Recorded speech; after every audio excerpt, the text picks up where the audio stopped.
Everyone सत श्री अकाल सारिਆਂ ਨੂੰ ਤੁਹਾਡਾ ਬਹੁਤ ਸਵਾਗਤ ਹੈ ਅੱਜ ਦੀ ਕਲਾਸ ਅੱਜ ਆਪਾਂ ਕਰਨ ਜਾ ਰਹੇ ਹਾਂ ਪੰਜਾਬ ਸਕੂਲ ਐਜੂਕੇਸ਼ਨ ਬੋਰਡ ਦੀ 8ਵੀਂ ਕਲਾਸ ਦੀ ਕਿਤਾਬ ਸਮਾਜਿਕ ਸਿੱਖਿਆ ਸੋਸ਼ਲ ਸਟੱਡੀਜ਼ ਉਹਦਾ ਇਤਿਹਾਸ ਭਾਗ ਯਾਨੀ ਹਿਸਟਰੀ ਸੈਕਸ਼ਨ ਤੇ ਉਹਦਾ 9ਵਾਂ ਪਾਠ ਪੇਂਡੂ ਜੀਵਨ ਅਤੇ ਸਮਾਜ ਬਾਰੇ ਚਰਚਾ ਕਰਾਂਗੇ ਅੱਜ ਆਪਾਂ ਤੇ ਅੱਜ ਚਰਚਾ ਕਰਾਂਗੇ ਇਸ ਪਾਠ ਦੇ ਅਭਿਆਸ ਬਾਰੇ ਖਾਸ ਤੌਰ ਤੇ ਸ਼ੁਰੂ ਕਰਦੇ ਹਾਂ ਅਭਿਆਸ ਦੇ ਪ੍ਰਸ਼ਨ ਹੇਠ ਲਿਖੇ ਪ੍ਰਸ਼ਨਾਂ ਦੇ ਉੱਤਰ ਦਿਓ पहला प्रश्न स्थाई बंदोबस्त किसने कदों अते किथे शुरू किया सी उत्तर स्थाई बंदोबस्त लॉर्ड कॉर्नवालिस ने 1793 ईस्वी विच बंगाल विच शुरू किया सी बाद विच यह व्यवस्था बिहार उड़ीसा बनारस अते उत्तरी भारत विच भी लागू की गई।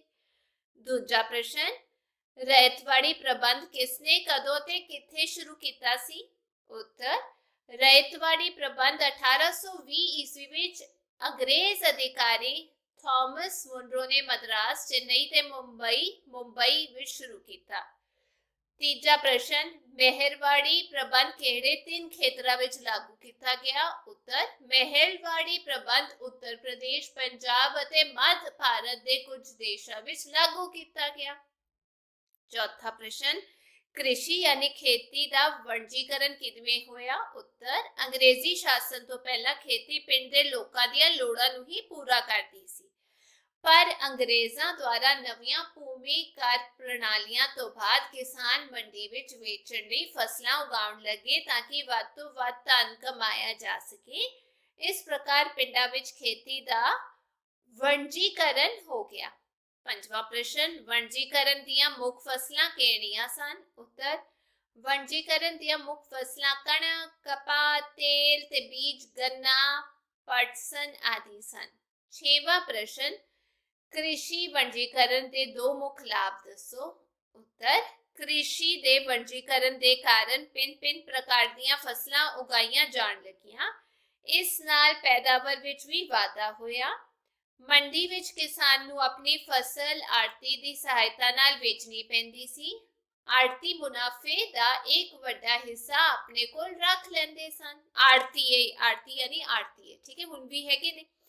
आगे चलते हैं आगे दिता होया 7वां प्रश्न कृषि खेती वंजीकरण दे दो मुख कहानियां दसो उत्तर भारतीय किसान पुराने ढंग नाल खेती करते सन इसलिए मंडियां विच उन्हां दीयां फसलां विदेशां विच मशीनी खेती द्वारा उगाईयां गईयां फसलां दा मुकाबला नहीं कर सकदियां सन फलस्वरूप उन्हां नूं वधेरे लाभ नहीं हुंदा सी।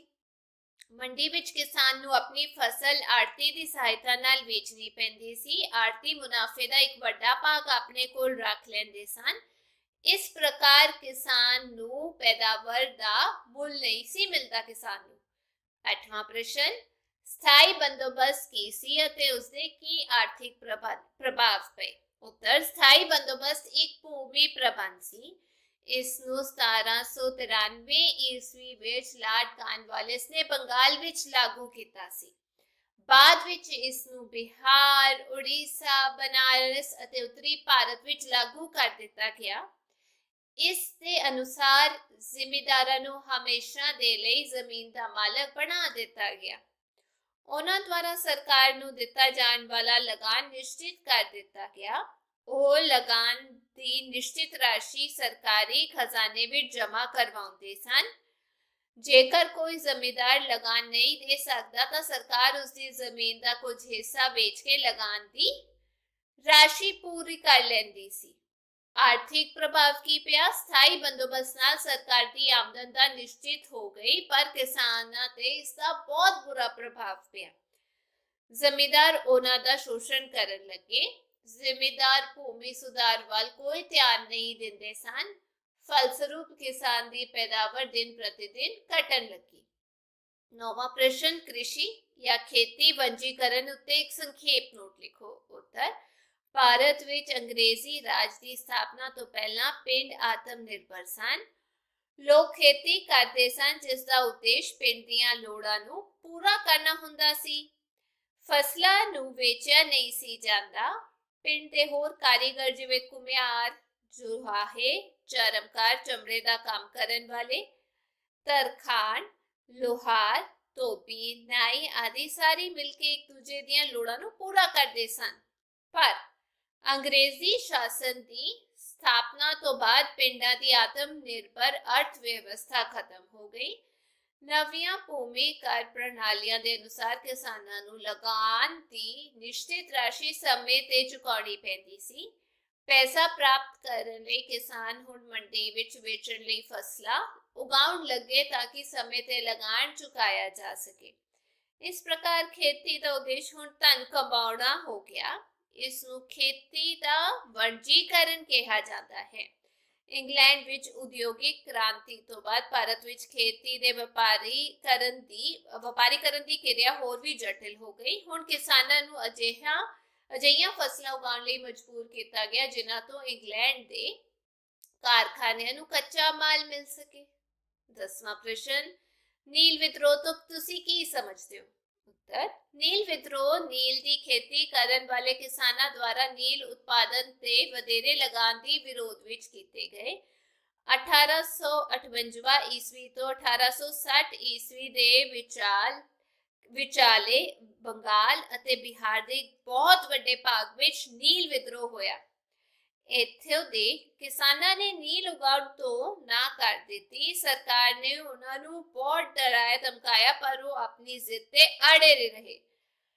ਜਦੋਂ ਸਰਕਾਰ ਨੇ ਸਖਤੀ ਤੋਂ ਕੰਮ ਲਿਆ ਤਾਂ ਉਹ ਅੰਗਰੇਜ਼ ਕਾਸ਼ਤਕਾਰਾਂ ਦੀਆਂ ਫੈਕਟਰੀਆਂ ਤੇ ਹਮਲਾ ਕਰਕੇ ਲੁੱਟਮਾਰ ਕਰਨ ਲੱਗੇ।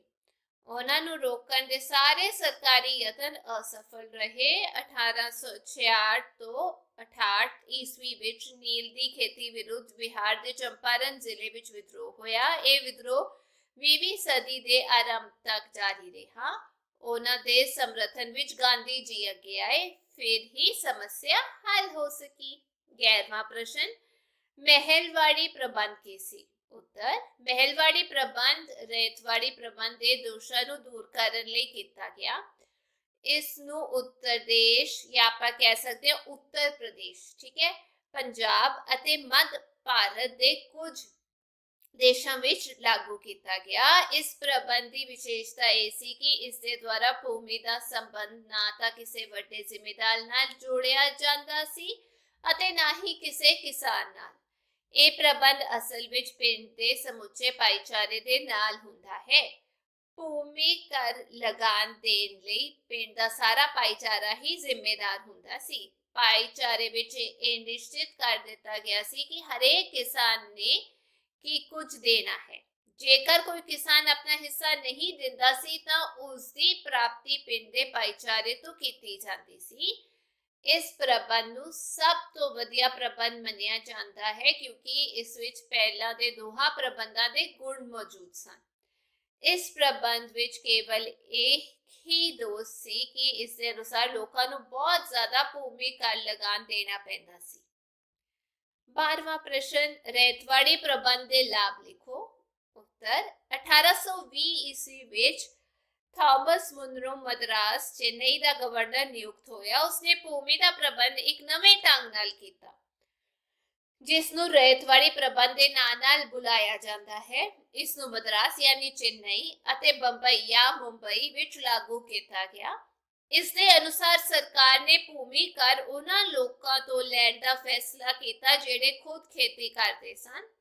ਇਸ ਲਈ ਸਰਕਾਰ ਅਤੇ ਕਿਸਾਨਾਂ ਦੇ ਵਿਚਾਲੇ ਜਿੰਨੇ ਵੀ ਵਿਚੋਲੇ ਸਨ ਉਹਨਾਂ ਨੂੰ ਹਟਾ ਦਿੱਤਾ ਗਿਆ। ਇਹ ਪ੍ਰਬੰਧ ਸਥਾਈ ਪ੍ਰਬੰਧ ਦੀ ਤੁਲਨਾ ਵਿੱਚ ਜ਼ਿਆਦਾ ਵਧੀਆ ਸੀ। ਇਸ ਵਿੱਚ ਕਿਸਾਨਾਂ ਨੂੰ ਭੂਮੀ ਦਾ ਮਾਲਕ ਬਣਾ ਦਿੱਤਾ ਗਿਆ। ਉਹਨਾਂ ਦਾ ਲਗਾਨ ਨਿਸ਼ਚਿਤ ਕਰ ਦਿੱਤਾ ਗਿਆ ਜਿਹੜਾ ਪੈਦਾਵਾਰ ਦਾ 40% ਤੋਂ 55% ਸੀ। ਇਸ ਨਾਲ ਸਰਕਾਰੀ ਆਮਦਨ ਵਿੱਚ ਵੀ ਵਾਧਾ ਹੋਇਆ। ਇਸ ਪ੍ਰਥਾ ਵਿੱਚ ਕੁਝ ਦੋਸ਼ ਵੀ ਸਨ। ਇਸ ਦੇ ਕਾਰਨ ਪਿੰਡਾਂ ਦਾ ਭਾਈਚਾਰਾ ਖਤਮ ਹੋਣ ਲੱਗਾ ਤਾਂ ਪਿੰਡਾਂ ਦੀਆਂ ਪੰਚਾਇਤਾਂ ਦਾ ਮਹੱਤਵ ਘੱਟ ਹੋ ਗਿਆ। ਇਸ ਤੋਂ ਇਲਾਵਾ ਸਰਕਾਰ ਦੁਆਰਾ ਕਿਸਾਨਾਂ ਦਾ ਸ਼ੋਸ਼ਣ ਹੋਣ ਲੱਗਾ। ਕਈ ਗਰੀਬ ਕਿਸਾਨਾਂ ਨੂੰ ਲਗਾਨ ਚੁਕਾਉਣ ਲਈ ਸ਼ਾਹੂਕਾਰਾਂ ਤੋਂ ਧਨ ਉਧਾਰ ਲੈਣਾ ਪਿਆ। ਇਸ ਦੇ ਲਈ ਉਹਨਾਂ ਨੂੰ ਆਪਣੀਆਂ ਜ਼ਮੀਨਾਂ ਗਿਰਵੀ ਰੱਖਣੀਆਂ ਪਈਆਂ। ਅੱਗੇ ਹੇਠ ਲਿਖੀਆਂ ਖਾਲੀ ਥਾਵਾਂ ਭਰੋ ਯਾਨੀ ਫਿਲ ਇਨ ਦ ਬਲੈਂਕਸ। ਚਲੋ ਇਹਨਾਂ ਨੂੰ ਸੋਲਵ ਕਰ ਲੈਂਦੇ ਹਾਂ।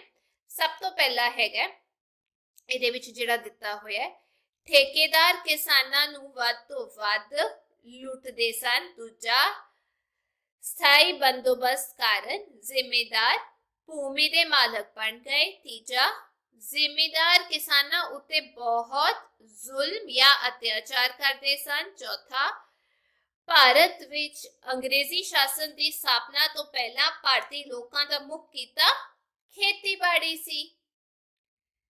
ਅੱਗੇ ਠੀਕ ਜਾਂ ਗਲਤ ਦਾ ਨਿਸ਼ਾਨ ਲਗਾਓ। ਪਹਿਲਾ, ਭਾਰਤ ਵਿੱਚ ਅੰਗਰੇਜ਼ੀ ਰਾਜ ਹੋ ਜਾਣ ਨਾਲ ਪਿੰਡਾਂ ਦੀ ਆਤਮ ਨਿਰਭਰ ਅਰਥ ਵਿਵਸਥਾ ਨੂੰ ਬਹੁਤ ਲਾਭ ਹੋਇਆ। ਗਲਤ। ਮਹਿਲਵਾੜੀ ਪ੍ਰਬੰਧ ਪਿੰਡ ਦੇ ਸਮੁੱਚੇ ਸਮੁਦਾਇ ਨਾਲ ਕੀਤਾ ਜਾਂਦਾ ਸੀ। ਸਹੀ। ਬੰਗਾਲ ਦੇ ਸਥਾਈ ਬੰਦੋਬਸਤ ਅਨੁਸਾਰ ਅੰਗਰੇਜ਼ਾਂ ਨੇ ਵਿਕਰੀ ਕਾਨੂੰਨ ਲਾਗੂ ਕੀਤਾ। ਸਹੀ। ਅੱਗੇ ਸਹੀ ਜੋੜੇ ਬਣਾਓ। ਇੱਥੇ ਆਨਸਰ ਲਿਖਿਆ ਹੋਇਆ ਮੈਂ। ਵਾਰਿੰਗ ਹੇਸਟਿੰਗਸ ਜੁੜੇਗਾ ਠੇਕੇ ਦੀ ਵਿਵਸਥਾ। ਦੂਜਾ, ਲਾਰਡ ਕਾਰਨਵਾਲਿਸ ਇਹ ਹੈਗੇ ਨੇ ਸਥਾਈ ਬੰਦੋਬਸਤ ਨਾਲ ਜੁੜੇ ਹੋਏ। ਤੀਜਾ, ਥਾਮਸ ਮੁਨਰੋ ਰੇਤਵਾੜੀ ਵਿਵਸਥਾ ਨਾਲ। ਇਹ ਸੀਗੀ ਅੱਜ ਦੀ ਕਲਾਸ ਤੇ ਮੈਂ ਉਮੀਦ ਕਰਦੀ ਹਾਂ ਇਸ ਪਾਠ ਦੇ ਪ੍ਰਸ਼ਨ ਉੱਤਰ ਸਾਰਿਆਂ ਨੂੰ ਸਮਝ ਆ ਗਏ ਹੋਣਗੇ। ਜੇ ਵੀਡੀਓ ਵਧੀਆ ਲੱਗੀ ਚੈਨਲ ਨੂੰ ਲਾਈਕ ਸ਼ੇਅਰ ਸਬਸਕ੍ਰਾਈਬ ਜ਼ਰੂਰ ਕਰਿਓ। ਫਿਰ ਮਿਲਾਂਗੇ। Till then take care. Bye bye.